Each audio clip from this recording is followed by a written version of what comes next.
sugar is not the cause of diabetes. High blood sugar is a result of diabetes. The cause of diabetes is insulin resistance. Taking protein supplements and eating paneer for protein, more eggs or more chicken or whatever they're eating, we are having diseases of protein excess. When we consume animal products, we are also consuming their hormones. That's why people have PCOD and hypothyroidism, even diabetes together. It's not just an old people problem, right? People think diabetes is just for old people. I'm seeing people at the age of 20 and 25 with diabetes, unfortunately. Really? Because we're eating all kinds of wrong food, ordering in food and never cooking. People are getting sick. Is there one thing about the healthcare industry in India that you'd like to change? You know, it's not healthcare industry anymore. Today, doctors are paid when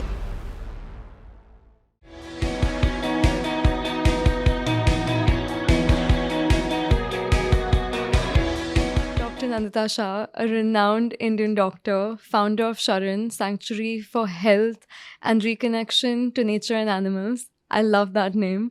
Author of the wildly successful book Reversing Diabetes in 21 Days. Recipient of the Nari Shakti Puraskar from the President of India for the incredible work that you've done in the field of health.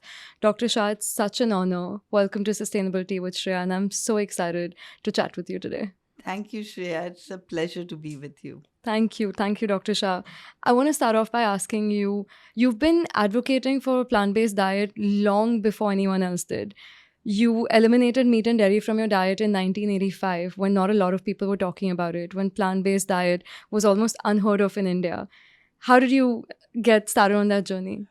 Well, actually, my father was working with BWC, Beauty Without Cruelty, and they were trying to make all the cheese in India vegetarian because at that time, you know, milk is curdled with the inner lining of the calf's stomach.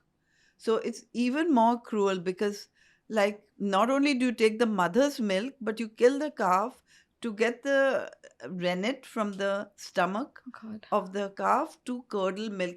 And actually, that's how cheese is made all over the world. But they were trying to make microbial rennet so that cheese would be vegetarian because the population of India would prefer a vegetarian cheese. And when he heard about it, he was so shocked to recognize that when we take milk, we are taking the milk of a mother who wants to feed her baby. Yeah.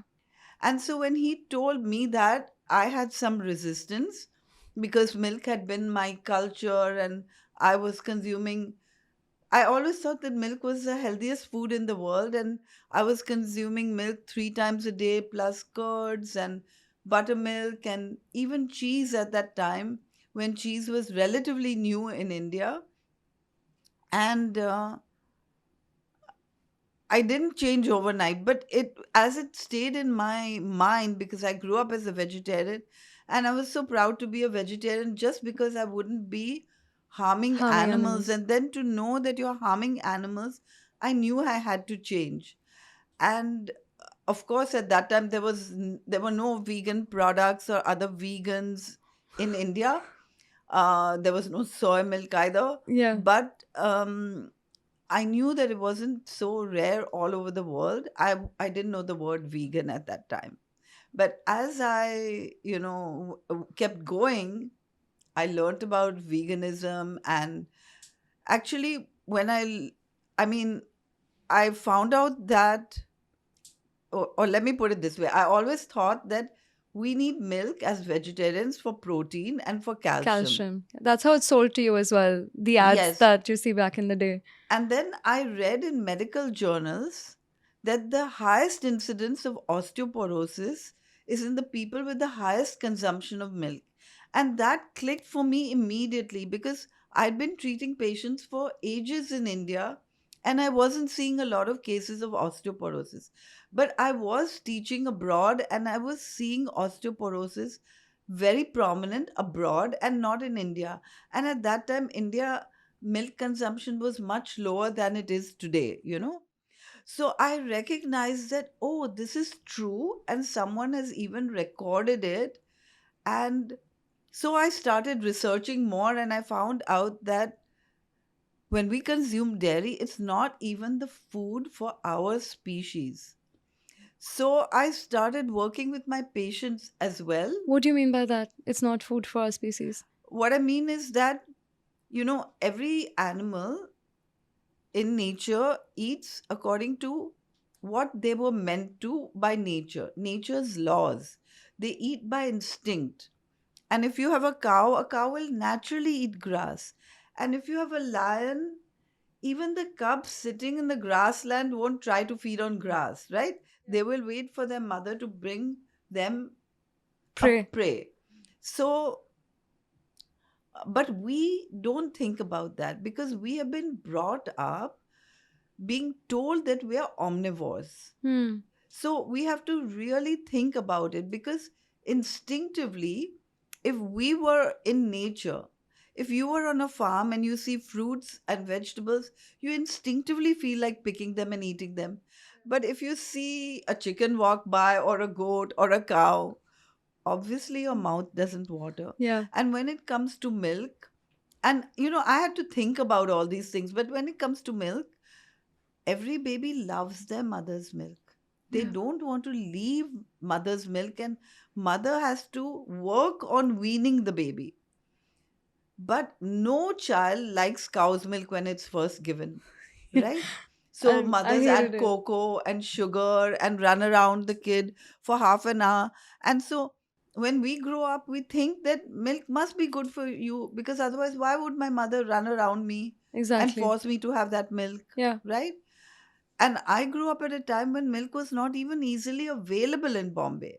Like at that time, It was a luxury? no, milk was only sold in ration booths, and there was whole milk and toned milk was made from milk powder coming from abroad, Mixed with water, I mixed imagine. with water because they have taken out the fat to make butter or whatever, Right. and then the powder milk was sold in ration booths and the whole milk. So everyone had an allowance of how much milk you could take. That's why the consumption of milk was not very high. Hmm.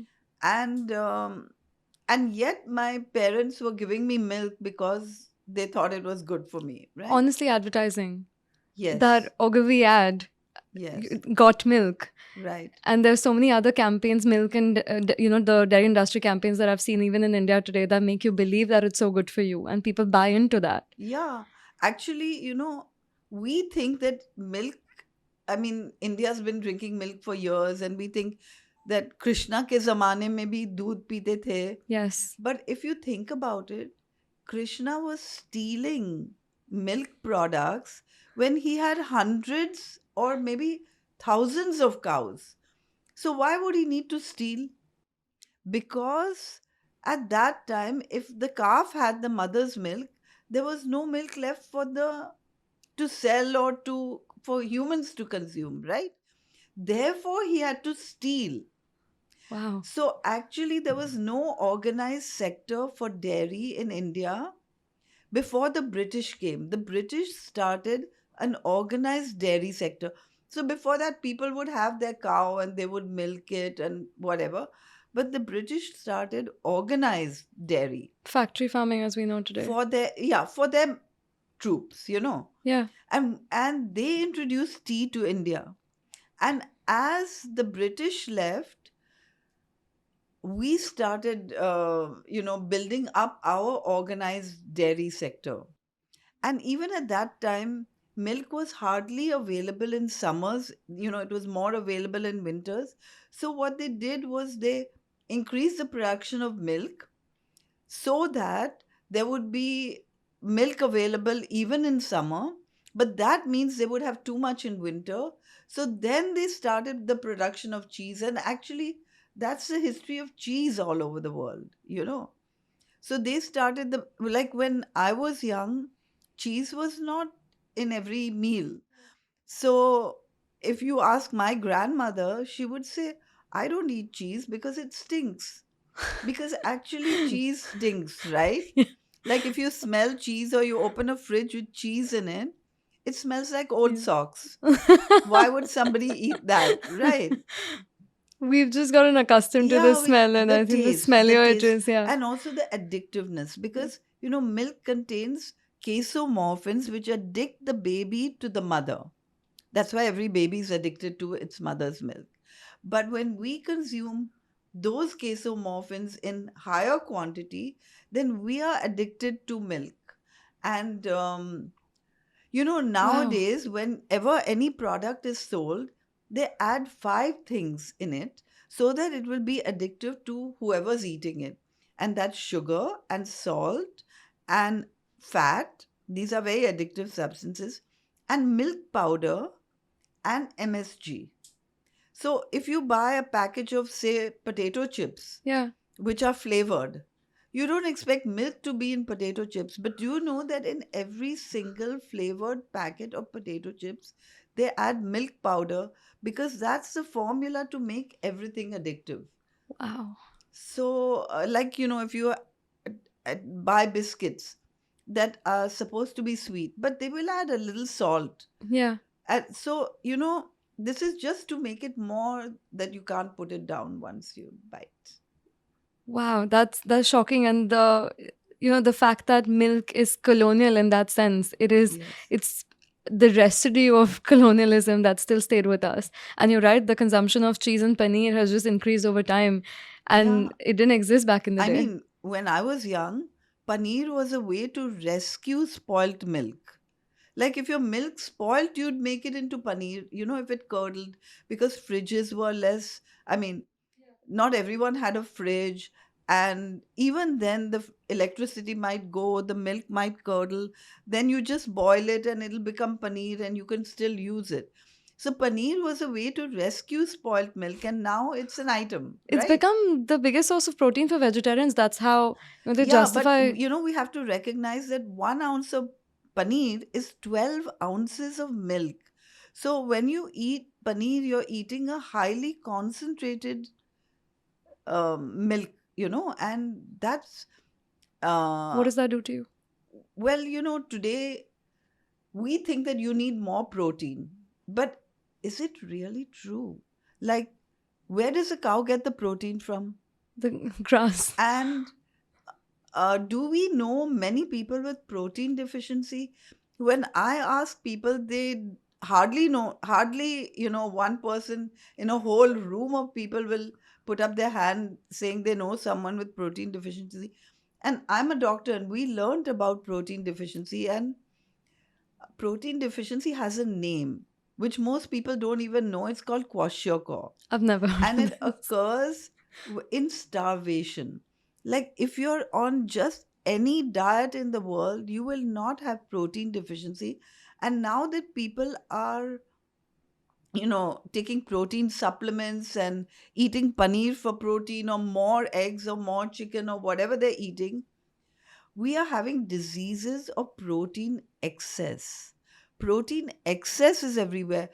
People think that protein is good for muscles, because that's what all the gym people The have gym been telling bros. them. Yeah. But actually, protein is a food for growth and repair.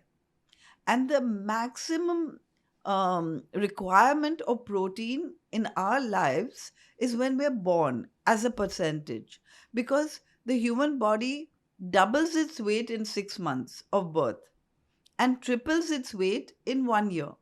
So and then we never grow that fast, right? So protein is a food for growth. So you never need more protein than the percentage that you get in mother's milk. And mother's milk has way less protein than cow's milk. For example, if you have to give cow's milk to a baby because it doesn't have its mother, or if you want to make the formula milk or whatever, you have to dilute it 3 times, because cow's milk has 3 times more protein than human milk. And that's because the baby calf grows to full size in 18 18 months. months. Yeah. But our human beings grow to full size in 18 years. So our rate of growth is different. So, the amount of protein that you get in human milk is the same as the amount of protein that you would get in fruit juice, which means that if we were eating only fruit, we'll have enough protein. And that's why the highest level of health is fruitarian. Like you can reverse diseases and you can be totally healthy on a completely fruit diet because it contains all the nutrients you need, and also it's so easy to digest that you don't waste energy on digestion. You just use your energy. So people who are on a fruit diet, they have so much energy, they don't know what to do with it. They don't need 8 hours of sleep like we do. Wow, that blows my mind. Yeah. Just the So connection it's itself. just like we have wrong perceptions, and that's because we've been sold a lie for so many years just by the people who want to sell their product, Yeah, right? yeah. Like, why did we have the white revolution? Just because somebody thought that milk is good for you and somebody wanted to sell a large amount of milk. That's it. It's profit. Remember that we were healthy, we had a huge fertility rate, which means we were very healthy As a for nation? so many years as a nation. And today we have, so many people suffer from infertility, Yeah. Lots of other hormonal lots of other hormonal issues as problems. well. Yes, because when we consume animal products, we are also consuming their hormones. And all our hormones are orchestrated by the pituitary gland. It's a gland at the back of your brain that orchestrates all the hormones that our body requires. And when one hormone is out of balance, other hormones also get out of balance. So that's why people have PCOD and hypothyroidism and various issues, even diabetes together, because all their hormones are out of balance. And if you switch to a completely plant-based diet, then there's no hormonal input. Like when we consume milk, say, the cow produces milk with a whole gamut of hormones, like growth Lactating, of hormone course. Yeah. growth hormone because it's supposed to make a baby grow. And when we consume growth hormone, then we are also growing, but also growing. Yeah. So milk has, for many reasons, also promotes obesity, and it also has other hormones like estrogen and progesterone and prolactin and oxytocin and Oxytocin as well. whole set of hormones. And today we have more breast cancer and ovarian cancer, and these are hormone dependent cancers that you know a doctor will give you something to cut down your hormones, but they don't tell you stop having animal products Dairy. which contain hormones. So you're consuming hormones and then you're taking medicine to cut down the hormones. It's totally insane. So today we have so many hormonal problems, like, I already mentioned PCOD and hypothyroidism, but diabetes is a hormonal problem because insulin is a hormone. And then premature puberty is a big problem because today girls attain puberty sometimes at the age of 8. I got my period when I was 8 years old. Oh wow. Yeah. So And I had that's like PCOD as well. that's really crazy, isn't it? Yeah. And the normal age is like 12 to 14, Yeah. even 16, right? And so people girls are sexually mature at an early age. They don't know how to behave. They haven't learned so many things. And then we have other problems. And even men, when they drink milk, they have gynecomastia. What's That that? means breasts like women.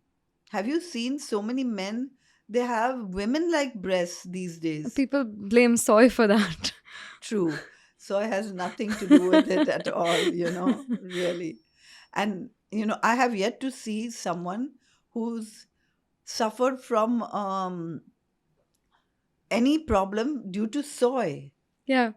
That's Yeah. that's what they link it to. The more soy that you consume, it's got estrogen, and that's what it's going to make you have large breasts, and that's the misconception. Yeah. When it's Yeah, not yeah, true at yeah. all. You know, estrogen is a hormone. It's only produced by animals.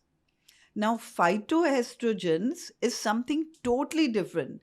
It's not only found in soy, it's found in corn and fruits and vegetables and all kinds of things. And it's not a real hormone and it doesn't affect us at all. It's so shocking to sit with these facts, and as you said, the lies that have been fed to us, and to sort of uncover these lies to know what is right for you and what is wrong for you. How do you deal with misinformation, and how does one make the right choices when it comes to consuming food? I've always been trying to help people through consultations. And unfortunately or fortunately, I always get the patients who nobody else can heal. It took me some time to recognize anyway that medicines never cure.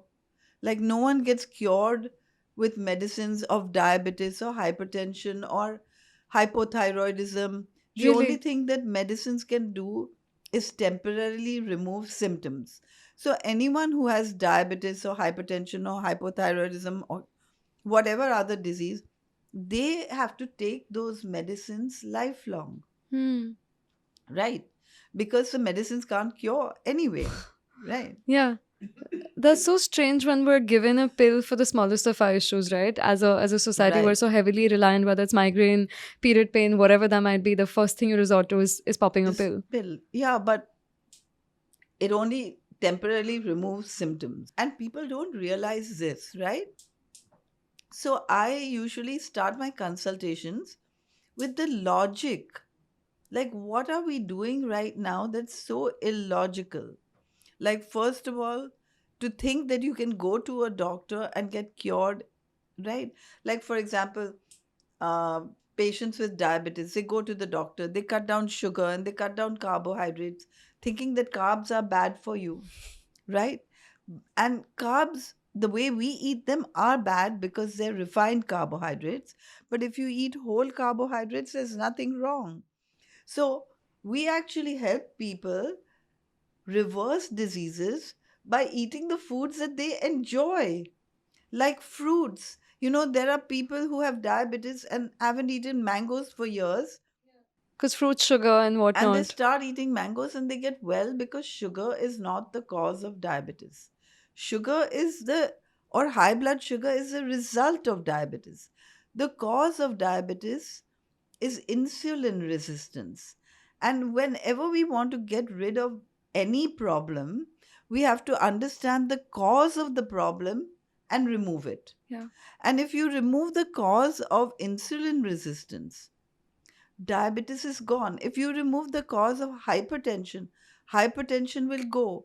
And the reason we're getting sick these days is because we're eating and living the way we've been taught to by our culture.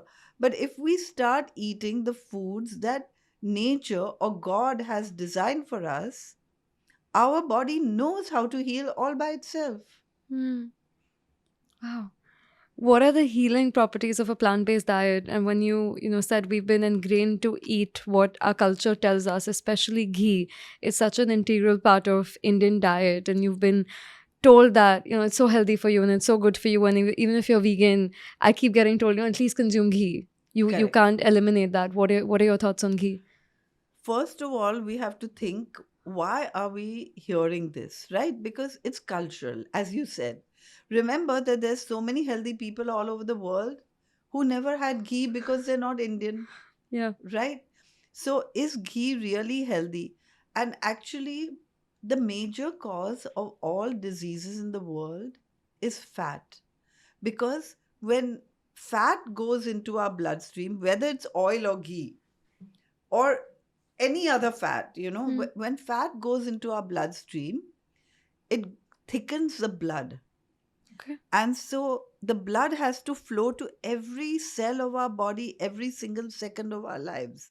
So when the blood becomes thickened, the heart has to pump harder. This produces high blood pressure. And if we don't get enough oxygen to different parts of the body, we suffer from problems in that part of the body. Like, for example, if you don't have enough blood supply to the heart, Yeah. it's angina or heart attack. If you don't have enough blood supply to the brain, it's headaches or even stroke if you block an artery. If you don't have enough blood supply to joints, then you get joint pains. And the reason we don't have enough blood supply is not because our body isn't working, it's just because the blood is too thick. And doctors give blood thinners. But that's also madness because, if you take blood thinners and if your blood becomes too thin, you can have internal bleeding.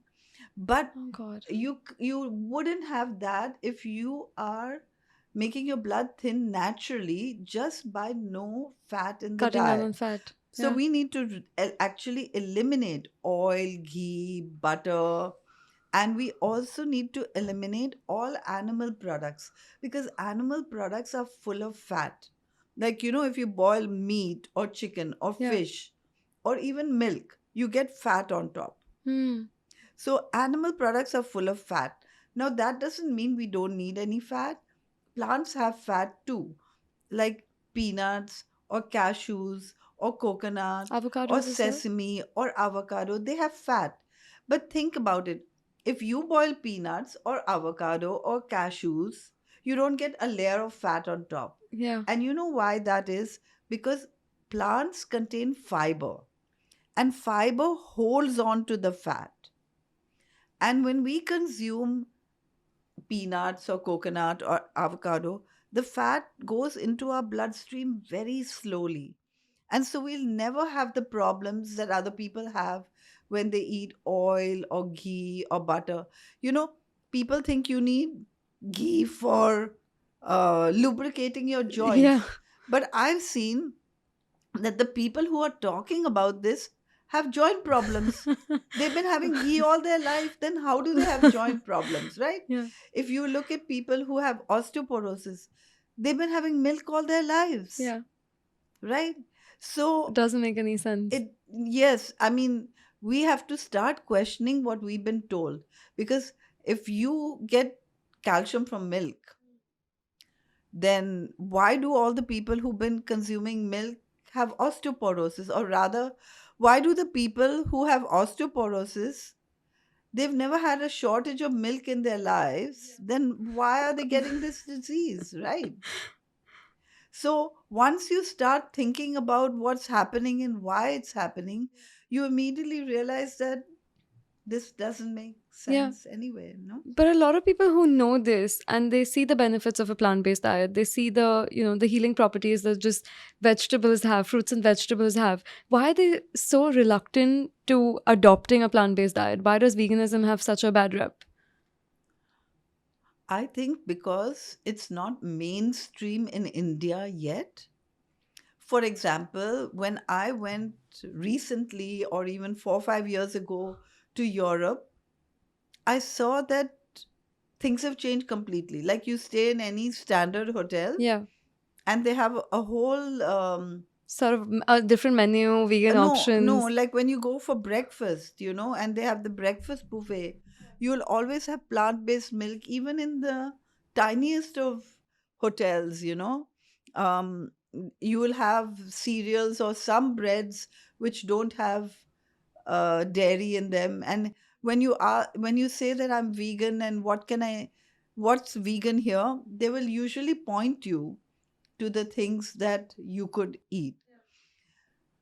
So it's getting recognized less in Asia, more in the West now, Yeah. because so many people have suffered from lactose intolerance and dairy related diseases that people recognize that people are not, don't need dairy. But in India, oil or dairy, it was hard to come by. And so now we think that this must be the best food and, it's the food for rich people. And so we should have plenty of it. Yeah. You're so right, Dr. Shah. And I've not seen veganism becoming mainstream in India. Do we have a word for vegan in the Indian culture? Do we have traces of veganism? How do we go about making it more mainstream? So, there are people who uh, um, could have been vegan. They don't know the word vegan, but there's a tribe in Rajasthan that don't consume animal milk, and they look after animals. Because when we are exploiting animals, we have to justify it by, putting in our brain the idea that, well, animals are less than us. So there's a tribe in Rajasthan who they look after animals and the environment in just the same way as a vegan would. And if you think about Jainism also, Jainism, they say that milk and milk products are vigai and mahavigai. That means adversely affect the mind and body. So they Really, it says that actually in Jainism. knew that at that time. Yes. And they have ambil. Yeah. And during Ambil, you don't consume any milk or milk products or even other things that are harmful. So, they knew that this is not to be consumed. But then, as religion became ritualized, Yeah. I'm Jen and I didn't know that. okay, so but you can ask and you'll find out that during Ambil they don't use, Yeah, that's true. So what they did was they put it into a few days. It's just like Hindus, they may eat non-vegetarian all year round, but at a wedding or on auspicious days they won't eat meat, right? So Jains have done the same, but they knew that this is harmful. They knew, Jainism is about ahimsa. Yeah. So they knew that it's harmful to animals, but they Non-violence, number also one. knew that it's harmful to human beings. Therefore, they said milk and milk products are vigai and mahavigai. Like, it actually affects the state of mind. Wow. And that's so important because today we're seeing so many cases of anxiety and depression, and people don't recognize that this can come from um, eating any food that you want, Yeah. So there are people who even help, I mean, there are doctors who help people reverse depression and anxiety and things like this with plant-based diet. Wow. As I said, I'm Jen. I've grown up with the principles of ahimsa. Everyone talks about non-violence, but dairy was, pushed heavily. Dairy was, kind of forced upon even when we were kids that, you need to have this, you need to drink this. And Yes, Gens also consume so much leather. So that principle of ahimsa is so detached from our day-to-day practices. But it's absolutely. it's incredible. Another word that we use commonly here is sattvic. What is the difference between sattvic and plant-based or sattvic and vegan? So it depends on who's talking about sattvic, because there are people who talk about sattvic who, what they do is they remove the things like onions and garlic and certain foods that are harmful, but they consume dairy. Yeah, And there are other people who talk about sattvic but don't consume any dairy. Now, including why? ghee. Including ghee. Including ghee. Okay. Including ghee. Like, for example, so rare, of course, Yeah. but so ghee is part of a sattvic diet if you're following Ayurveda or something like that. Right. So sattvic just means something that is essentially healthy, right? So everyone's version of healthy can be different. mm? But and also sattvic often means not tamasic. Tamasic means it doesn't build the aggressive feelings in you. Spicy food does that, I believe. Also, Yeah. it depends on who's talking about Yeah. it, right? But uh, I still eat onions and garlic. And I feel like the biggest change in the state of mind came to me when I stopped consuming dairy completely. So, uh, and when I see people who eat onions, or I don't eat onions or garlic, and who are sattvic, so to say, I don't see that calmness in them. So I wonder, and I haven't done experiments on it, but I can say for sure that when we experience emotions through hormones, like when you're stressed, you produce adrenaline and cortisol, and when you're happy, you produce hormones like serotonin and dopamine, and it's same with the animals. Mm. So, like, if we are, suppose you eat chicken and those chickens are watching their brothers and sisters being killed one by one, then obviously they're not in a happy mood, right? We are getting all the adrenaline. When we eat that chicken, we're getting their adrenaline. And therefore, it's tamasic. It brings your anger or your stress. Yeah, almost a fight and flight mode. Yeah, the Fight or fight flight and mode. flight Yeah. mode. And it's the same for cows. Like, if you make a cow pregnant and then tie up its baby, and sooner or later the baby goes for slaughter, and the cow is tied up and you're milking it again and again. And in India, worse, they are actually injecting it with oxytocin. So when and that causes labor like pains for the cow every single day, Oh twice a God. day. And it's much more than that. It's like usually a cow is milked twice a day or thrice a day, whereas its calf would drink and not drink. So the udder is totally swollen. The cow needs to be milked, and we create all these abnormal situations for the cow. So the cow is highly stressed. And Mm. when we consume milk, we can feel that stress. Look at the population is getting more and more stressed every year, Yeah. and it's just because of the food we're consuming. Wow. Truly, you are what you eat, and Yeah, that is truly. that is stress. If you're Yeah. consuming stress, Mm. that is what it results in. That's incredible. The connections. Wow. Dr. Shah, what are the most miraculous recoveries that you've seen on a plant-based diet? you know I don't even know where to begin because I'm doing consultations every day. And but what I would say is that there's so many patients who come to me as a last resort because nobody else can help them. And I've seen those kind of patients recover. Like, I often show these cases, and the reason I show them is only because I don't have all the cases recorded, right, on video. Yeah. So I remember one case, he had diabetes for 30 years, and he was actually the father of a doctor friend of mine. And he had diabetes, and the medicines in that time could not help him bring down the blood sugar, and he was losing his eyesight. And diabetes has lots of complications, and losing eyesight is one of them. And eventually I convinced him to go on a plant-based diet, and his eyesight improved. But what was even more important was that he had bipolar disorder.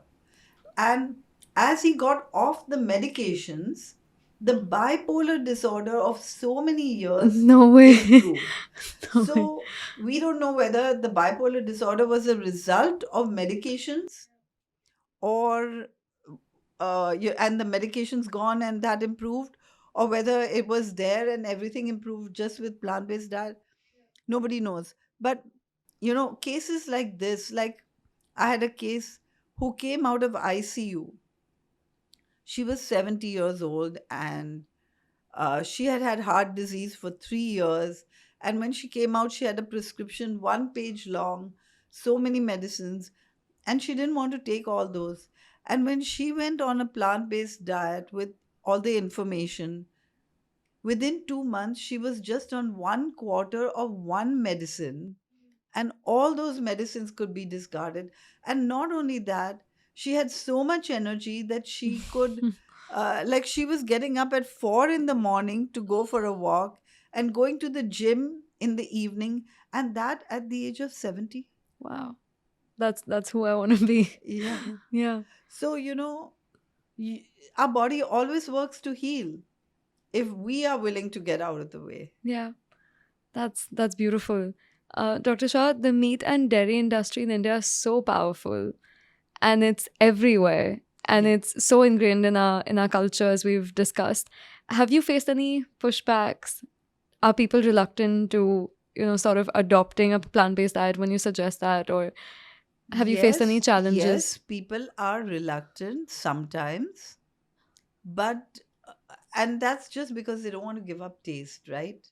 Because meat tastes good to them at least, and dairy tastes good, and so on. And they may not have tried the transitional foods. And meat and dairy are so addictive. So, actually, excess protein is addictive. So meat and dairy is so addictive that when you talk about it, they don't recognize. Which is why when I started doing my programs, I started with a program called Peas versus Pills. It was a day long Peas talk. versus pills. Peas versus Pills, yeah. Yeah. It was a day long talk and a seminar, and we would serve breakfast, lunch, and snacks in the like high tea in the evening, so that people could experience, first of all, how delicious our food was, and second of all, they could experience how their body felt on a completely plant-based diet for one whole day. And you know I had people coming to that seminar just for the food. So so that's how I started it, Yeah. because when I started right in the beginning, I would give talks and people would be reluctant, and I recognized that that was because I wasn't serving the food. Because when they ate the food, they say, I could do this. But when we tell them that you don't eat this and you don't eat that, then they think that this is a deprivation, Yeah. right? Yeah. It's like But giving up and sacrificing yeah, and but making it when more you serve the inconvenient. food, they say, wow, I never knew that there were so many things that I could eat that actually taste better than what I was eating, Yeah. you know? Yeah. So it's just about showing them the way and Yeah. showing them that it's possible, and it's also accessible and affordable at the same time, because it doesn't have to be fancy. Plant-based food doesn't have to be fancy at all. There's so many different types of food in our culture that we've grown up with that are just naturally and accidentally plant-based. Absolutely. And anyway, when you go on a plant-based diet for a longer time, you start liking it and you stop liking the other food. Yeah. And that's just because instinctively we are plant-based anyway. What do you mean by instinctively we're plant-based? Instinctively, like if you go to a farm and you see fruits and vegetables, you feel like picking them. Hmm. But if you see a chicken or a goat or a cow walk by, our mouth doesn't water. Yeah. We can't pounce on that animal, tear it apart, and eat it whole like a true omnivore can. It's not our food. So if we put the wrong fuel in our body, it's like putting diesel in a car that runs on petrol.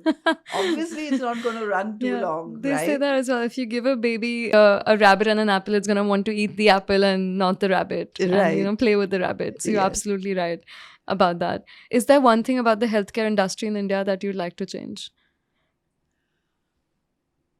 It's not healthcare industry anymore.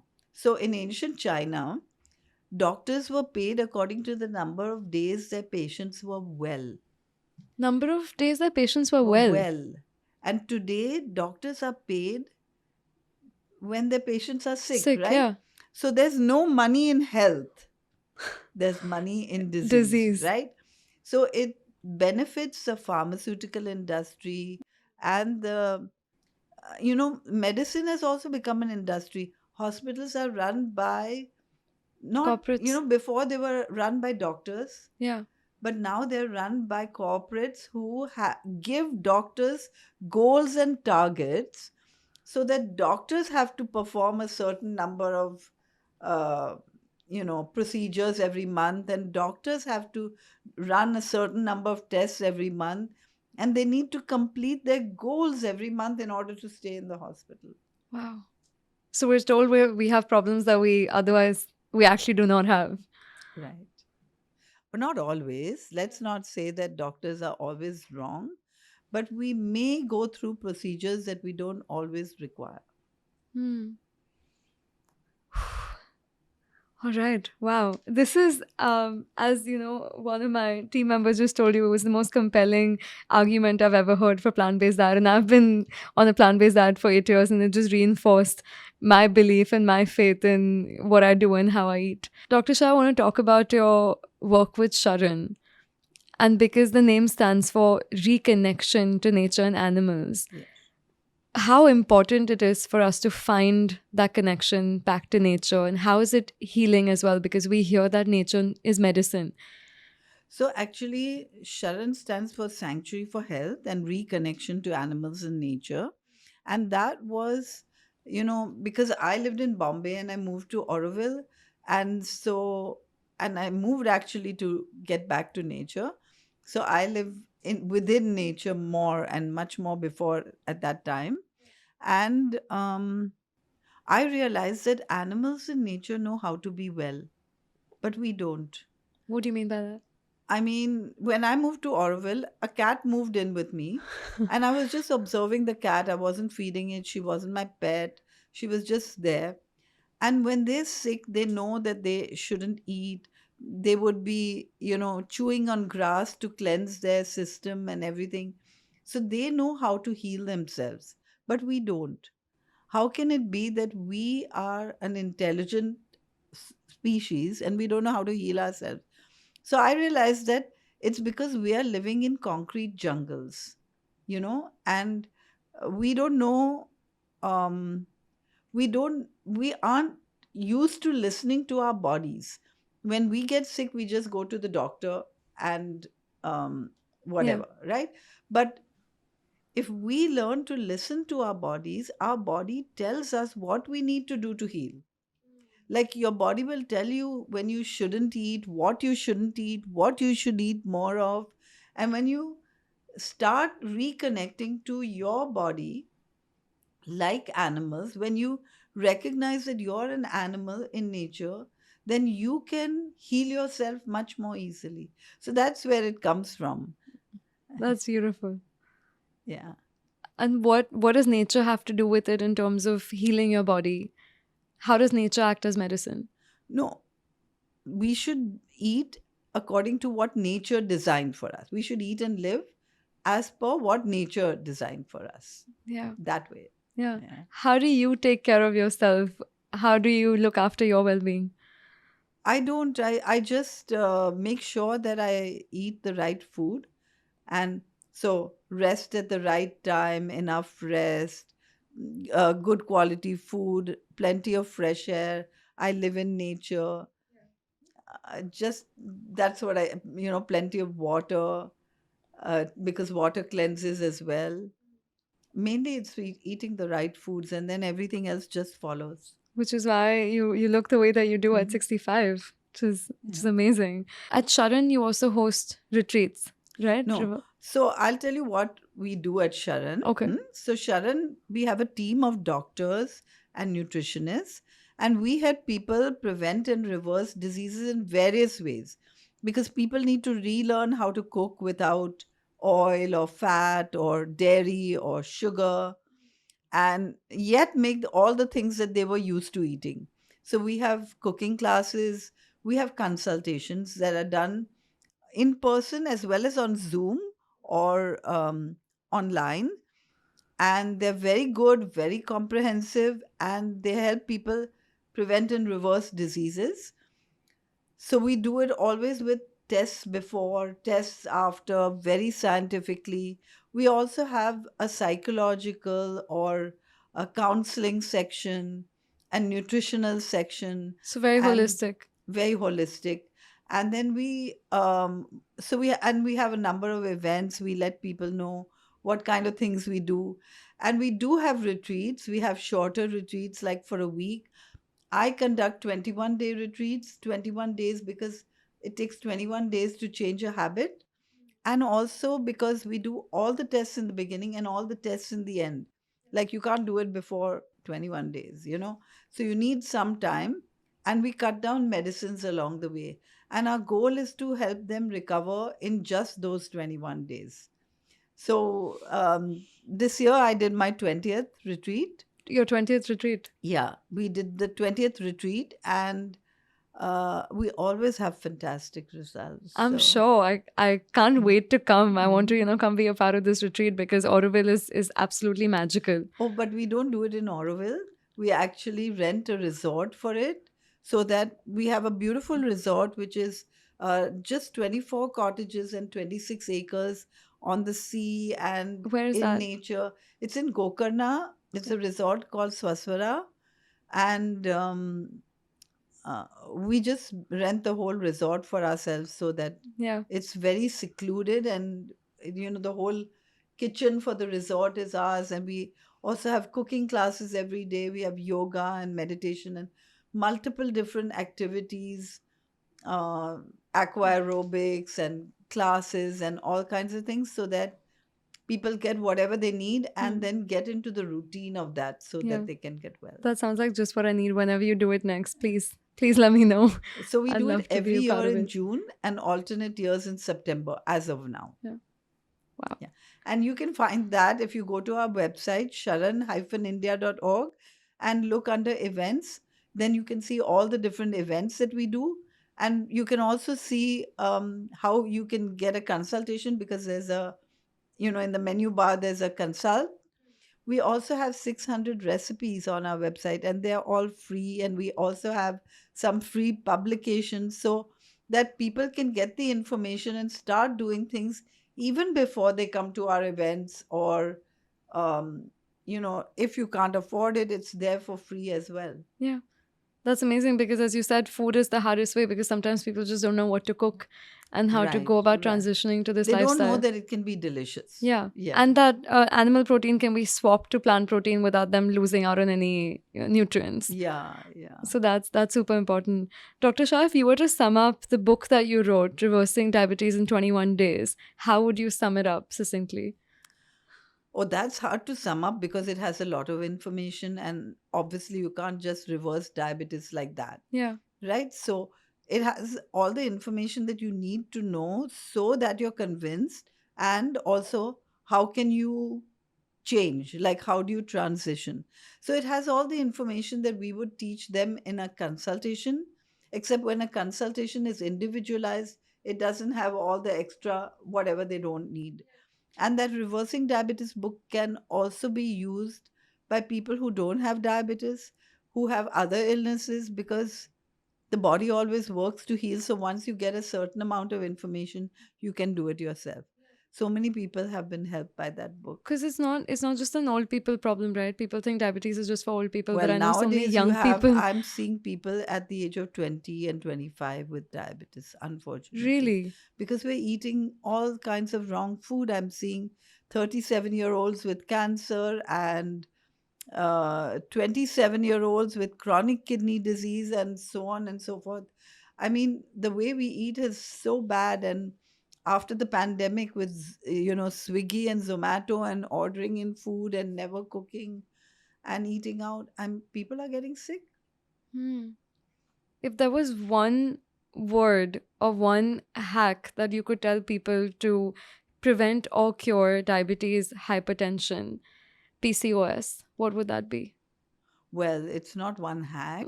So we have a 5-point plan that it should, all their food should be plant-based, whole, organic, because we can't eat food that have been sprayed with chemicals so that other animals don't eat them. But we are doing that. And then vitamin B12 and D should be checked and supplemented. So, and that's just the nutritional part. There are other parts as well. So it's beyond a one word. Yeah. Yeah. What's the best food for immunity according to you? There is no best food for immunity. Each person should eat according to what their body needs more. So it could be different for you and me. You said medicines.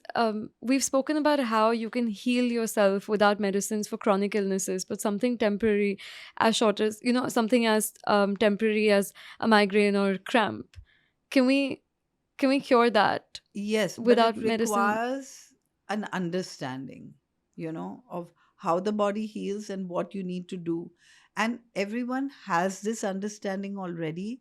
Just like I said, that we all have instincts within us, but they're covered up by all the learning that we have. So I always call my seminars unlearning, because you have to take off layers of learning so that you already know what you have to do. What's the worst food habit you think we have without noticing? I think it is the fact that we eat for reasons other than hunger. Like we eat because the food looks good, or Someone else is that eating it. somebody's offering us something, or it's lunchtime, or we're sitting in front of the TV, or we're bored or depressed or anything else. Yeah. Biggest food myth or biggest health myth? Uh, that protein builds muscles. Most powerful plant food, according to you? Yeah, that I can't say any, because we need the whole range, You we don't need you a don't have a favorite. variety. Okay. Most overrated diet trend? I don't know, maybe keto. Keto, according Yeah. to you? Because people have tried different versions. There's intermittent fasting, there's keto, there's so many other things that have come up that are versions of it. So Right. definitely overhyped. Most common health mistake that we make? I think it's to believe, I mean, to buy into the lie that we're omnivores and that we can eat anything. Hmm. Most convincing reason for someone to at least try a plant-based diet? You have nothing to lose and everything to gain. I love that. Dr. Shah, my last question to you would be, what does sustainability mean to you? You know, eating plant based is sustainability, because today we're living in a way that is totally unsustainable. Actually, animal agriculture is the cause of climate change, and people don't recognize this. So, how can we recognize that there is no future for us, let alone our children? And if we can think long term instead of just momentary pleasure for real happiness, then we can switch to a plant based diet. The world would change, because there would be Hmm. reforestation, biodiversity will improve, people's health will improve, Yeah. the need for medicine and chemicals would go away. I mean, everything can change. Utopia. That's Yeah. the world I want to live in. Dr. Shah, I'm so grateful for your time. I'm so grateful for this conversation. I have learned so much. And honestly, if I wasn't already vegan, this would be the chat that, that would have made me go vegan. I'm so grateful, and it was such an honor talking to you. Thank you so Thank much. you, And thank Shreya. you for the work that you do. You're the OG vegan, and as I told you, it's so hard working in this space without hearing your name and without crediting to the work that you've done for advocating and pushing the plant based movement as much as you have. Thank you. Thank you.